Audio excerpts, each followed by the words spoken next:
प्रिय देशवासियों, आप सभी को हिंदी दिवस की हार्दिक शुभकामनाएं। अपना भारत मूलतः भाषा प्रधान देश है।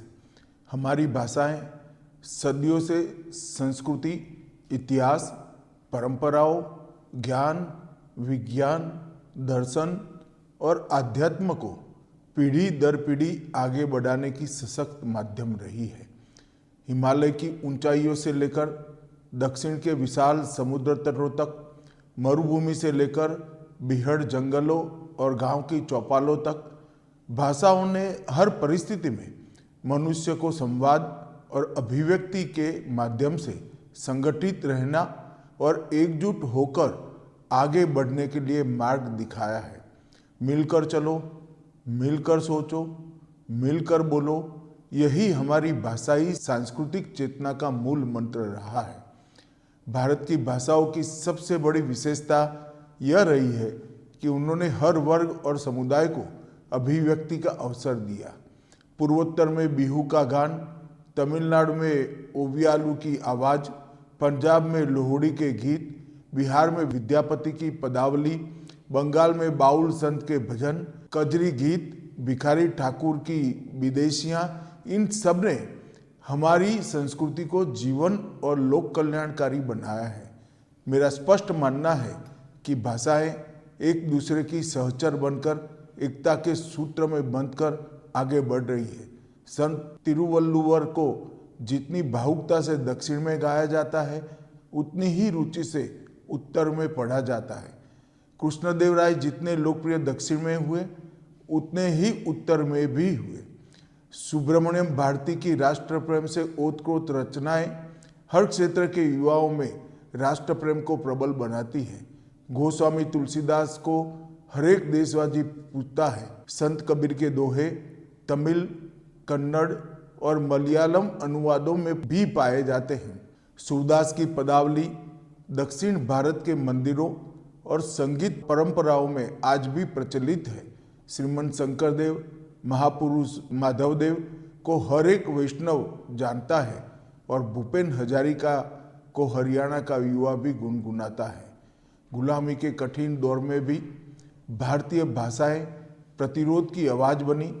आज़ादी के आंदोलन के राष्ट्रव्यापी बनने में हमारी भाषाओं की बड़ी भूमिका रही। हमारे स्वाधीनता सेनानियों ने जनपदों की भाषाओं में गांव देहातों की भाषाओं को आज़ादी के आंदोलन से जोड़ा। हिंदी के साथ ही सभी भारतीय भाषाओं के कवियों, साहित्यकारों और नाट्यकारों ने लोक भाषाओं में, लोक कथाओं में, लोक गीतों और लोक नाटकों के माध्यम से हर आयु, वर्ग और समाज के भीतर स्वाधीनता के संकल्प को प्रबल बनाया। वंदे मातरम और जय हिंद जैसे नारे हमारी भाषाई चेतना से ही उपजे और स्वतंत्र भारत के स्वाभिमान का प्रतीक बने। जब देश आज़ाद हुआ, तब हमारे संविधान निर्माताओं ने भाषाओं की क्षमता और महत्ता को देखते हुए इस पर विस्तार से विचार विमर्श किया और 14 सितंबर 1949 को देवनागरी लिपि में लिखित हिंदी को राजभाषा के रूप में अंगीकृत किया। संविधान के अनुच्छेद 351 में यह दायित्व सौंपा गया है कि हिंदी का प्रचार प्रसार हो और वो भारत की सामाजिक संस्कृति का प्रभावी माध्यम बने। पिछले एक दशक में प्रधानमंत्री श्री नरेंद्र मोदी जी के नेतृत्व में भारतीय भाषाओं और संस्कृति के पुनर्जागरण का एक स्वर्णिम कालखंड आया है। चाहे संयुक्त राष्ट्र संघ का मंच हो, चाहे G20 का सम्मेलन हो, SCO में संबोधन हो, मोदी जी ने हिंदी और भारतीय भाषाओं में संवाद कर भारतीय भाषाओं का स्वाभिमान बढ़ाया है। मोदी जी ने आज़ादी के अमृतकाल में गुलामी के प्रतीकों से देश को मुक्त करने के लिए जो पंच प्रण लिए थे, उसमें भाषाओं की बड़ी भूमिका है। हमें अपनी संवाद और आपसी संपर्क की भाषा के रूप में भारतीय भाषा को अपनाना चाहिए। राजभाषा हिंदी ने 76 गौरवशाली वर्ष पूरे किए हैं। राजभाषा विभाग ने अपनी स्थापना के स्वर्णिम 50 वर्ष पूर्ण कर हिंदी को जन भाषा और जन चेतना की भाषा बनाने का अद्भुत कार्य किया है। 2014 के बाद सरकारी कामकाज में हिंदी के प्रयोग को निरंतर बढ़ावा दिया गया है। 2024 में हिंदी दिवस पर भारतीय भाषा अनुभाग की स्थापना हुई, जिसका उद्देश्य सभी प्रमुख भारतीय भाषाओं के बीच सहज अनुवाद सुनिश्चित करना है।